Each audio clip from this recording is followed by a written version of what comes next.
యాజకుడు అంటే ఎవరు, అసలు యాజక ధర్మం అంటే ఏంటి, అసలు యాజకులు ఏం చేస్తారు? ఒక మాట చూద్దాం. హెబ్రీ పత్రిక 5వ అధ్యాయము 1వ వచనం. మనుషుల యొక్క పాపములు.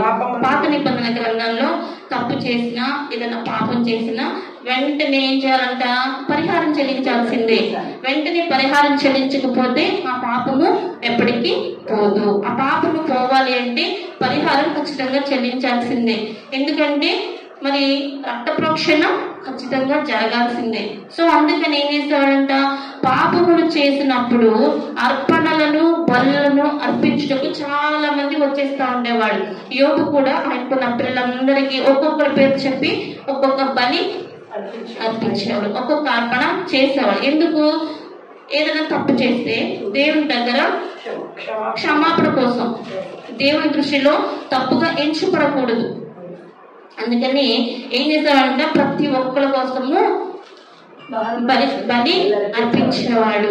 అలాగే ఈ అర్పణలను బలులను అర్పించుటకు దేవుని విషయమైన కార్యములు చేయటకై జరిగించుటకై మనుషుల నిమిత్తము ఈ యాజకులను నియమించుతాడంటే దేవుడు.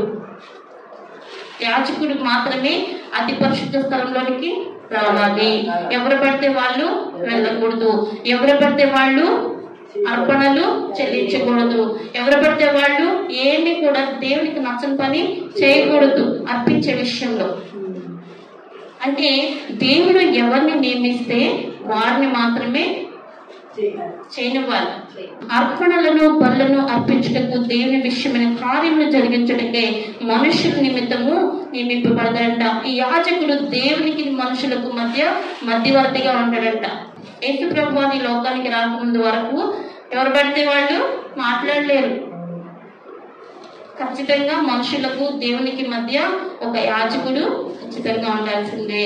మనుషుల తరపున ఆయన మాట్లాడాల్సిందే. మరి మోషే కూడా అంతే కదా, దేవుడితో ఇశ్రాయేలుకు మధ్యలో ఉండే మధ్యవర్తిగా ఆయన నడిపించారు. మరి దేవుడు మరి ఇశ్రాయేలుతో ఖచ్చితంగా మాట్లాడారా? డైరెక్ట్ గా మాట్లాడారా? మోషేతో మాట్లాడారా?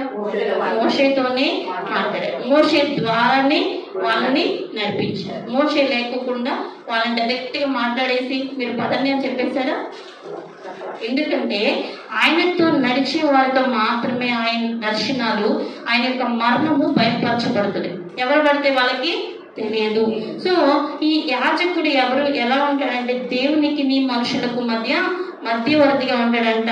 మనుషులు చేసిన పాపాలకు, అపరాధాలకు, దోషాలకు పాప పరిహారార్థ బలుల విషయంలో, వాటిని అర్పించే విషయంలో, దేవుని కార్యాలు చేసే విషయంలో ఆయన ఏం చేస్తారు? వాళ్ళు ఏం చేస్తారంట?